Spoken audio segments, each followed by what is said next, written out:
welcome to Fibertown. This is episode 194 and it's the 10th of June 2017. Welcome to my porch. It's the first episode on the porch. I have my friend Alice here and we are so glad you're joining us. You can find all our contact info, and when I say ours, I mean mine, at the beginning of the episode. So she is keeping cool on the concrete here. Her little belly is very cold. Shall I let you back down? I want to get back down. Okay. Say goodbye to everybody.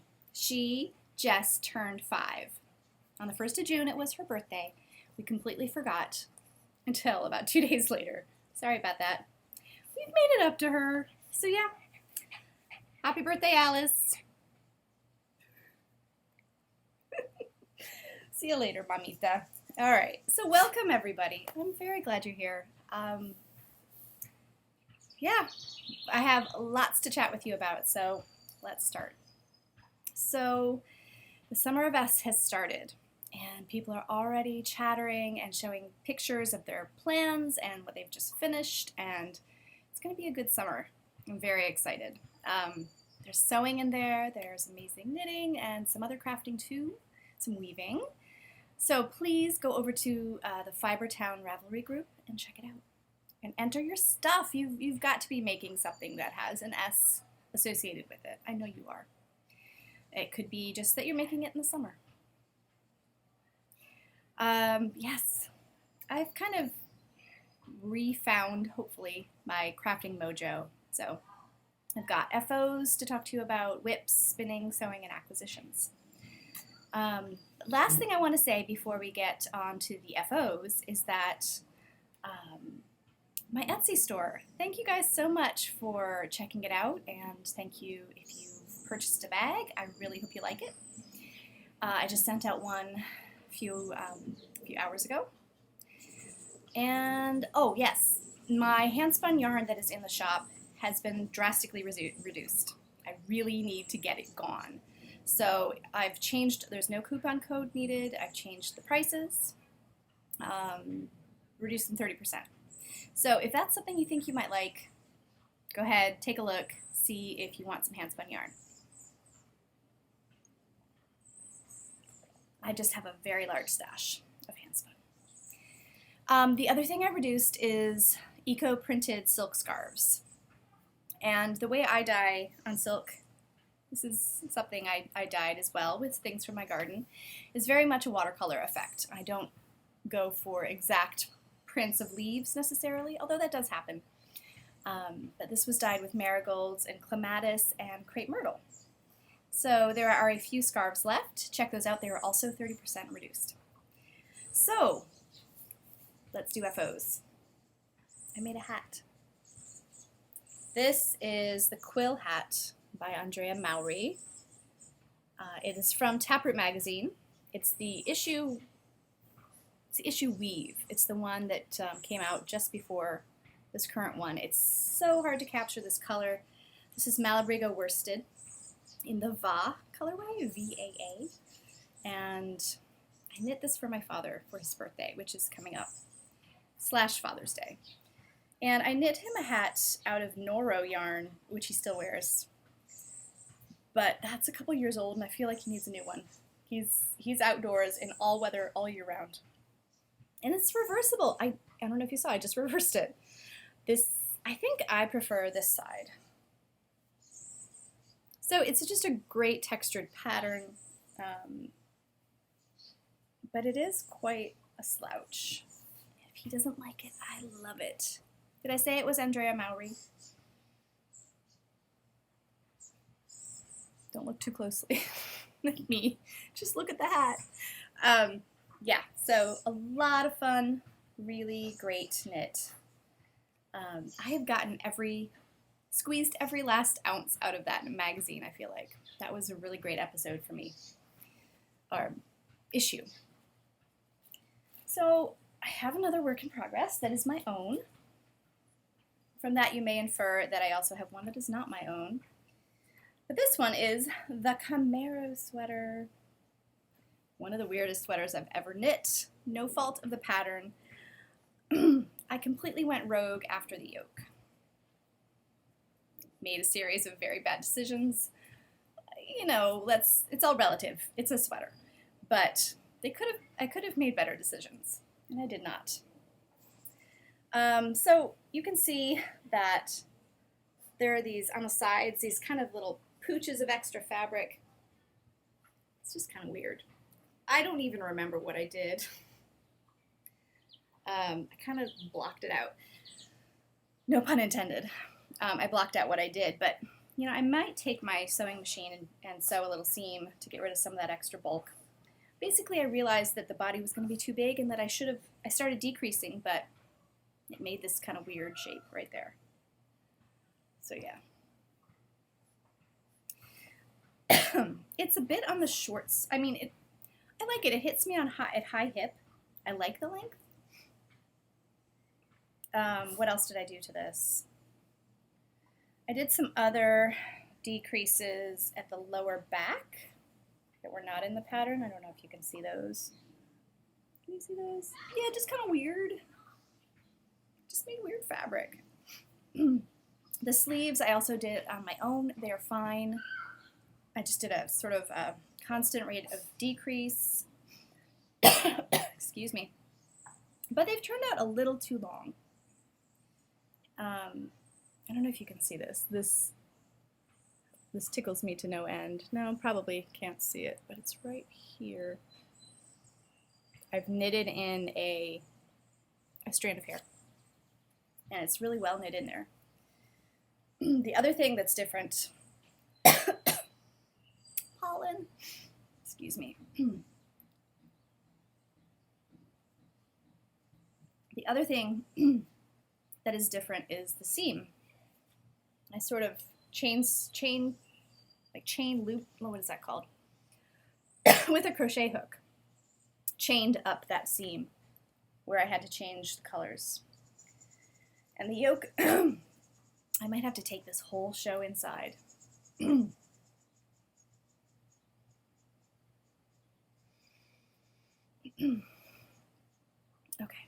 the whole yoke is Shetland from the Ross Farm. And you'll see later on that I'm using the same Shetland in another project. So, where shall I put you? How about here? Now, the other FO is not mine. It is a shawl by my husband. It is the Yowza Weigh It Shawl number 4 by Susan B. Anderson. It is out of my hand spun. It's Crown Mountain Farm Merino. Gorgeous colors, really, really beautiful. It really looks great in the daylight. So I reckon he'll wear this mostly as sort of a scarf with this in the front. So he had a lot of fun making it. Just cast it off the other day, and yeah, there we go. I think he enjoyed knitting with hand spun. I wanted him to come on and talk about it himself, but he was not having it. You can't force these things. So, yeah, I have to do a little photo shoot with those 3 objects. So, works in progress, I have several. I have my Mind the Gap socks first, and that is by Trailing Clouds from the UK. So yeah, there is the BFL nylon blend, and I have it in one of these bags. I snagged one for myself. There are still a couple in the shop. I love this bag. I love this yarn ball tree right here. My nails look terrible. I'm just realizing, just horrible today. Please don't look at them. Need a manicure. So there's my sock. I'm very close to the toe. Maybe a stripe and a half more, and I'll be working on the toe. Did my usual 64 stitch cast on, my heel flap, and riverbed gusset. And I think actually my husband's going to cast on a pair of socks next. So we shall see. So socks, and I think this is pair number 7 maybe for the year. I'll have to double check. I've been enjoying the heck out of my shorty socks, the ones that are Lincoln and Wensleydale. They are really great. It's been cold here lately until recently, relatively speaking, and I've been wearing them a lot. So, what was my point in telling you that? I don't know. It's just I like shorty socks out of nice wool. My other works in progress. Well, I have one that's barely started, and that is out of this issue of Pom Pom, which I really love this issue. And let me, oh my gosh, people, it's my mother again. She texts me when I podcast. It's like a rule. So this issue of Pom Pom Quarterly is just my favorite. This is the Hoken. Look at the texture on that. So it starts with a provisional cast on down here above the ribbing, and then is worked up. I think the sleeves are worked down, actually. And then you undo the provisional cast on and do this sort of split hem. So this is by Christina Dene, and I cast it on, did a provisional cast on, realized I had done the provisional cast on with my working yarn. So I ripped it out and I did another provisional cast on with this purple yarn, which I recently rediscovered in a hidden corner of a bookshelf, and it's Corntastic. Does anyone remember that? Many years ago, I have quite a bit of it. I think I might warp my loom with it. It was dusty, but nice plant fiber made out of corn, obviously, and did the provisional cast on. I actually did a swatch, and I'll tell you about the yarn. You might recognize it. But the swatch, I got gauge with one needle size up from the recommended needle, and started to knit, and it really looks like the stitches are looser than in the gauge swatch, and it's not easy to quite really measure. So I then realized that I twisted the whole stinking thing. And then I was maybe 3 or 4 rows in and untwisted it. See right there? I untwisted it, but no, I can't let that stay. I mean, that's going to be, I don't know where that will fall in the sweater. If it will be on the side, if it will be the back, or the front, I don't know. But that mistake coupled with the looser gauge, it's really loose. You know, I think I need to just rip it all out and redo it. So the yarn is, it's close to my flesh colored, but I'm gonna just go ahead and do this. You can see where I was eating blackberries. Can you see that right there? And got blackberry juice on it. This is my hand spun Rockland's Farm Rambouillet. It's one of the best hand spins I've ever done. It's 3-ply, dyed with avocado pits by me. And really, I think it was a successful dye, but I went into it thinking, ooh, dyeing with avocado, and not realizing that this is the color you get. And it's a little bit more peach in real life. And not really thinking that I really don't wear this color. But I'm going to make that sweater anyway. I think the texture will be great. I think it'll be, I mean, maybe with my hair, it'll be okay. I think that this color would look smashing on someone with really dark skin. But hopefully with my dark hair, it won't wash me out completely. So I have one other work in progress, and that is my Hansel hat. Oh boy. This is huge. I've put it on many, many needles so that I can hopefully show you how big it is. Okay, everything's tangled. So you'll see some of the same Shetland yarns I used in my Camaro. And this is my Friends hat. You guys remember I called my last episode the Friends hat because it's all yarn related to Friends.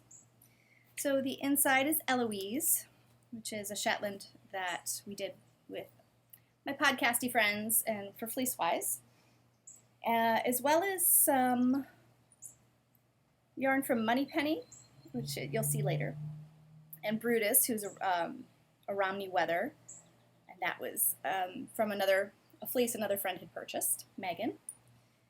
And yeah, and so the border so far is mostly Ross Farm Shetland from the Camaro sweater, except for this color right here, which is Moneypenny. And Moneypenny is a Shetland, little baby Shetland, not a baby, but I think they're kind of mostly all babies to the Ross Farm folks. They love their animals very much. So Moneypenny was a Shetland ewe, is a Shetland ewe, and I was lucky enough to get her fleece and wash and process her fleece. So this is a massive undertaking. This is part of Moneypenny, and this is the rest of her. This will be my border color. And this is what I have remaining, from the rest of the Shetland. I'm all done with this, Demetria, which is some of my favorite. It's super soft. And then I think Shayla, Jasmine were the names of the other sheep. And so I haven't worked on that in about a week. But now that I've showed you, I'll work on it some more, and I'm using US 9s mainly. I'll take out the extra needles that I'd put in to show you how big it is. And when you just have it on one needle, it becomes almost like a bag, a little pouch, and you can put all your yarns in the middle. It's kind of cute. So that's it for works in progress. I'm having a good time, making lots of crafty plans. Life has been beating me down a little bit, I won't lie. And what has made me kind of nervous is that I've lost my sort of crafty joie de vivre a little bit. But I'm seeing hints of it again. And there have been blips of it, definitely. But part of that sort of crafty mojo for me is the planning. I love the planning. I love the process. I love the execution. The end product, I like. The planning is a big deal for me. So I find myself making more plans lately. Okay, so part of the plans is wool washing. So let's talk about spinning and wool prep. So I finished sort of a never-ending spin, and it really didn't last that long, but it felt like it. So here it is. This is 1,120 yards approximately of Icelandic. It's Icelandic wool from, I can't remember, I think it was New York. I bought this fleece at Rhinebeck 2016. This is stinky, stinky fleece. I didn't scour it a ton. It's just newly dried. I have about 7 skeins that I just brought in and sort of put them all together. It's like a little bundle. So I will skein it up and put it in my handspun stash. I know, more for my handspun stash. But back to the stinkiness. So rarely have I had a fleece. I don't mind stinky fleece. I don't mind stinky sheep. They're really not that stinky. This one had a tang to it. I don't think it had been wet. It didn't smell moldy at all. It's just it's strong. It's stronger than I've encountered generally. So I did have some unicorn fiber rinse, and it's got a lavender scent to it, and and it does soften fibers up a bit, sort of like a conditioner for wool. So I did a rinse at the end of the wool wash, the yarn washing with that, and that stank is just going to stay, I think. So I don't know. Maybe I'll air it out. Maybe I'll leave it on the porch for a while to air out. Again, not a typical thing that's happened to me, and I think I've processed and spun over 15 fleeces now. I'm not sure. I think it's around that. And maybe it was just this particular animal. I don't know if it was a ewe or it could have been a ram, but I don't know how typical that is. So, on to other woolly things. I have, where did I put that spindle? Such a pretty spindle. I have my moosey full of something else from the Ross farm. Here it is. My moosey is a Bosworth spindle made out of shed moose antler. I love this spindle. And this is a little bit, this is all I have. It's all spun into singles. You really can't see the luster on this, but this, oh, a little bit of the shine there. This is a blend, well, it's a breed that is a Leicester long wool crossed with Shetland. It's really great stuff. I was kind of thinking that I could put this into the hat. We'll see. I don't know. But yeah, just a little spindle spinning. And then the rest of my fiber work is fleece washing. So my two Maryland fleeces this year were a Clun Forest, and they were both about 5 pounds. This is the Clun. This is one part of it. This is the part I'm keeping. I have 1.5 pounds that I would like to offer to anyone out there in podcast world who might be interested. So the Clun Forest is a down breed, down-like. I think it might be classified as down. And it's a good fleece. It's washed. The tips are sound. It's got that sort of spiral structure of the down breeds. And it's gorgeous. I've spun a little bit of it. Yeah. Lovely, lovely, lovely. So I have 1.5 pounds, and I'm going to do $10 a pound plus shipping. So $15 plus shipping. If you're interested, send me a PM. On Ravelry probably is best. And then I have tunis. So I'm guessing I'm going to have about the same amount. The last of the tunis is out drying right now. Oh. This is quite a different sheep, obviously. Also washed. Tips stayed a little dirtier, but quite clean. And they've got a gorgeous, well, you know, I should talk more about my Icelandic spin. Well, it's got a gorgeous sproing and crimp, mostly at the tips, becomes less defined at the cut end.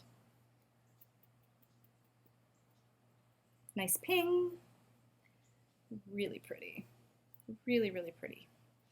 So I'm not sure exactly how much I'll have to sell of that, but same price, and probably 1.5 pounds to 2 pounds. So we'll know for sure when, at the end of the day, when everything's completely dry. So I've just been going to town on the wool washing because I have another fleece coming. And I've started to process my Hog Island too.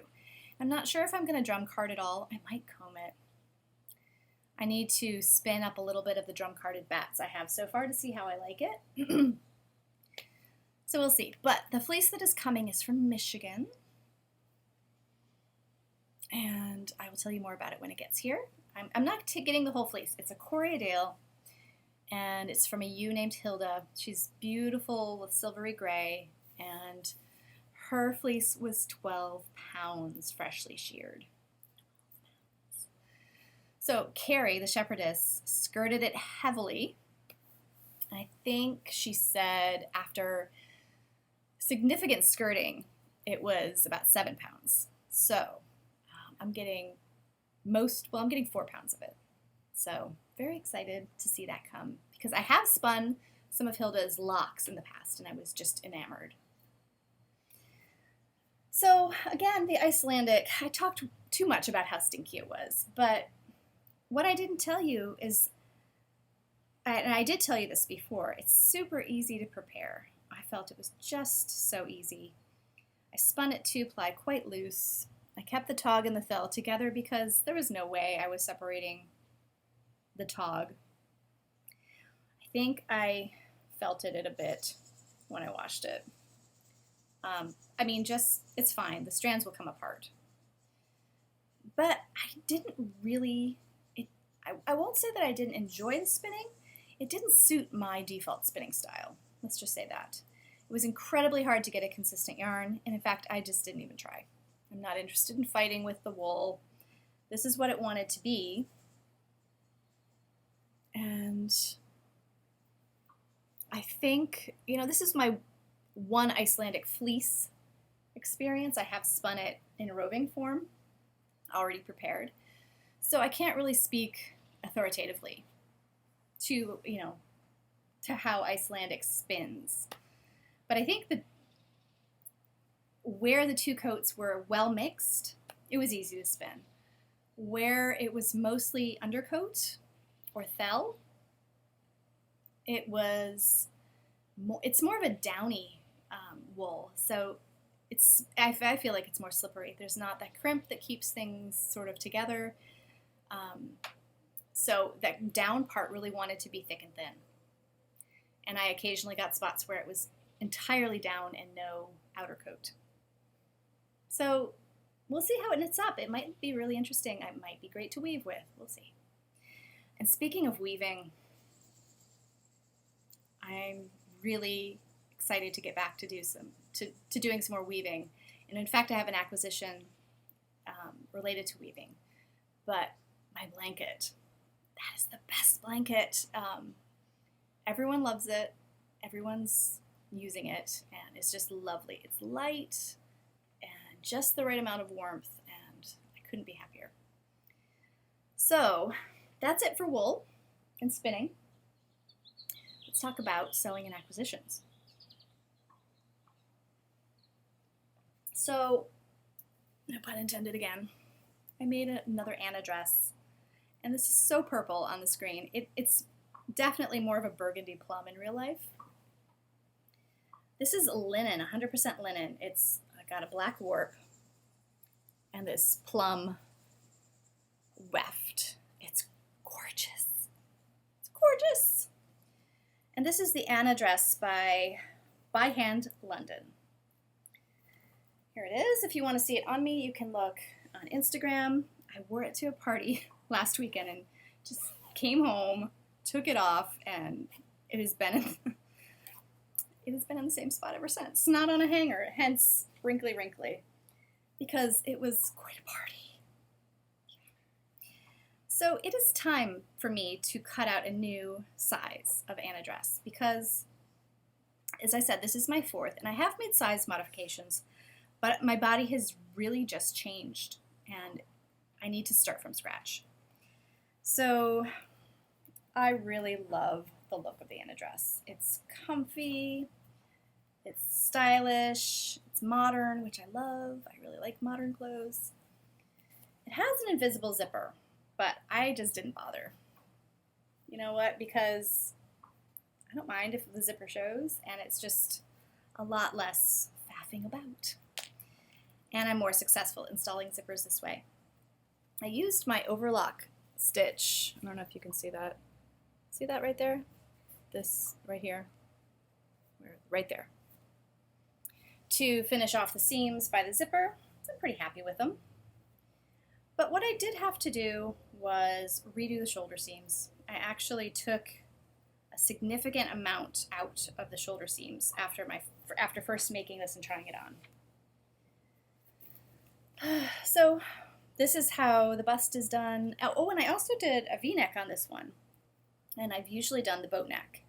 And it was definitely more challenging to do the facings right here. They don't lie entirely flat on the inside. There's a bit of a crease right there, or almost like a gather. But that's okay because it's pretty good on the outside. There's the V. So all in all, very happy with my Anna dress, but it's definitely time to cut out a new size. I have a wool Anna dress, I have a double gauze one, I have a linen one, and I have a cotton one. It's my favorite. Yeah. So I said that I also made some alterations on my silk top. And what I did, I tried a couple things. It's still big, but it's wearable. As long as I just don't bend over too much. But it was the shoulders that were falling off. And I'm sure there are still things that can be done to the neckline. I'm going to have to think on it because I did some hand gathering in the back to sort of pull up the neckline on the recommendations of a lovely and very talented podcast viewer who took the trouble and the time to send me, she's a seamstress and a sewing teacher, she took the time to send me pictures of how to sort of retailer this a little bit. And I did that, and it really made the back fit super well. It just gathers in the back. But I think because it's a kimono sleeve and not a set-in sleeve, it was doing weird things to the sleeves. So I wore it for a while, and I really liked it, but then the sleeves were just acting up. So I ended up, show you, just taking out a bunch, basically what I had done to my Anna dress, because this is kind of like the Anna dress. It's a kimono sleeve. So I'm much happier with this. I didn't do anything to the side seams. It's very flowy. Oh, I forgot that this also was dyed with onion skin. Right there, red onion skin. It's kind of a bronzy dark green in real life. So in other sewing plans, I have inherited a thing I have coveted for years. This is an apron that is the same age as myself. Mid-40s. It belonged to my granny, my great-grandmother, and I'm pretty sure she hand sewed it. There is the stitching. My mother finally gave it to me. And the thread is it's disintegrating in a lot of places. I don't know if you can see that there are gaps, for example, right here. But yeah, it's this great apron that I love. I love how modern it is for, early 70s. So I need to sort of raise up the neck, although I might just knot it in the back. And then I need to redo the hems. For example, this hem has come apart. I love, my granny pressed that. You can see the pressing line still. So yeah, it's just my style. I've always loved it. Most of it is in good shape. I think that this ribbon has definitely seen better days, but it's all hand sewn. And my mother was saying that she was sure she did it in the church sewing circle. And, my mother remembered the names of some of the other ladies who were in there. And she said, my granny always felt a bit superior. Because most of the other church ladies, well, out of them, she was the only one who had all her teeth still. Her own teeth, not fake ones. Yeah, goals. So, yes, I knew my granny. She was around till I was about 10 years old. So I'm glad to have her apron. And should I hand sew it? I was going to just machine stitch it. Is that wrong of me? I don't know. So, in other sewing news, the last sewing thing is a project, a big one, out of this. So, I want to make a skirt, and I want to do reverse applique. So, Alabama Shannon, you can do it simply, you can do it all out with all the embellishments. And for example, here is a coat. This is applique. I have seen this jacket in real life, you guys. I nearly ran after the woman I'm sure she looked like the type of person who probably didn't make it herself. And you can buy this probably for about $5,000. So, yeah. But I'm going to do a whole project. I'm going to make a skirt, and I just went to the copy store. And in that book, there is a CD. I had them print out, which is this. This is the swing skirt pattern. So, and then I had them print out the board skirt as well. I'm going to make a muslin out of probably just this cheap jersey, just to check the fit of the pattern. And then once that is good, I'm going to, great, I just dropped this on the floor of the porch. This will be the top layer, and this will be the bottom. This is Alabama Channon jersey. I splurged. Not $5,000 splurge, but $20-some a yard splurge. I'm concerned that this is going to be really heavy. I know that, you know, I won't have all of this in the skirt, but it is double layered. If you've done one of these before, can you let me know how it worked out? As far as weight. So there's going to be, it's going to all be hand sewn. All of the panels of the skirt, the seams will be hand sewn. They'll be felled, so they'll be sewn twice, each seam. And then I have a small airbrush. Let me show you some of the tools I've gotten to make this project. Stencil. I have the stencil already printed. I'm going to do New Leaves. It's called. A very inexpensive on Amazon airbrushing gun. Spray gun, rather. I have fabric paint. I have this. I used a Joann's coupon. This holds the stencil to the fabric so it doesn't move around. And then I have an X-Acto knife for cutting out my stencil. So I would love tips. I mean, they lay out the whole process in the book, but I'm sure there are things you find out as you go about the actual thing. So after the stencil is, I think you make the panels of the skirt first, and then you paint them with the stencil, and then you embroider with the special button thread around each part of the stencil, and then cut away the top layer so that you can see the bottom layer of the fabric through it. I think this will be a really good project for me while I'm at my in-laws, where I can just put my head down and sort of focus on that, and people can talk to me about it if they want to.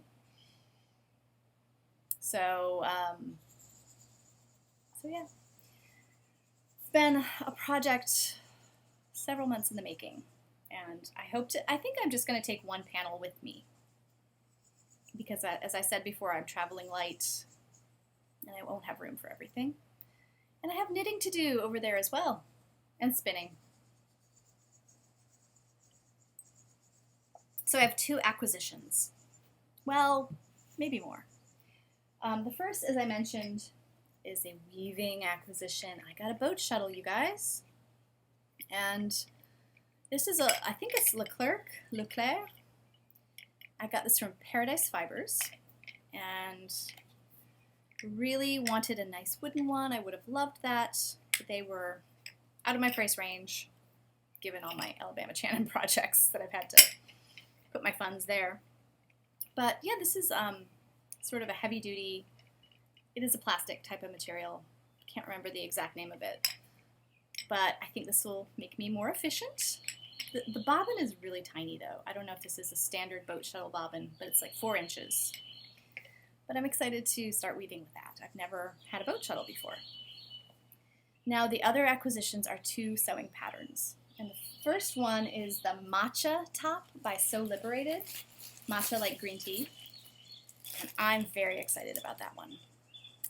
If I remember, I will put a picture here. You can see it. You can see it.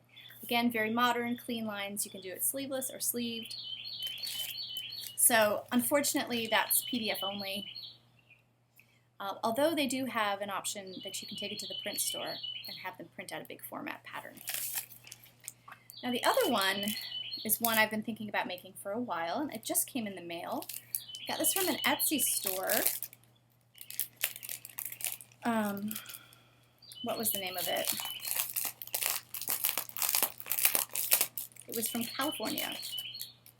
And Etsy seems to be a good source for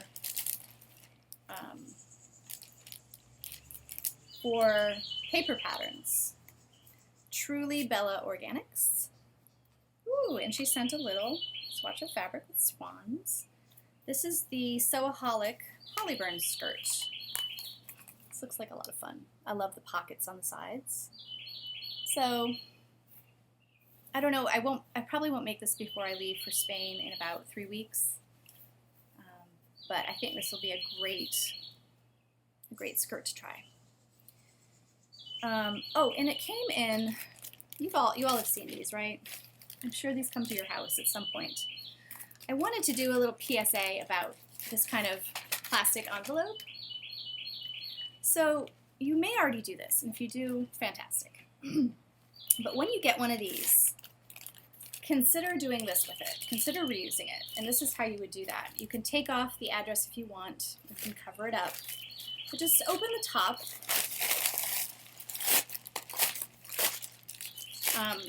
So it stays mostly intact. And then you can turn it inside out and reuse it. So if you get an envelope from me, I'd love it if you could reuse it like this. It just cuts down a lot on waste. Cuts the waste in half, in fact. So and then you can just, tape it over. Just use some packing tape. Boom. Little eco tip. I think that's all I have to show you. I hope you guys are well. I hope that I will see you again in the next few weeks. Yeah. So you guys take care till next time.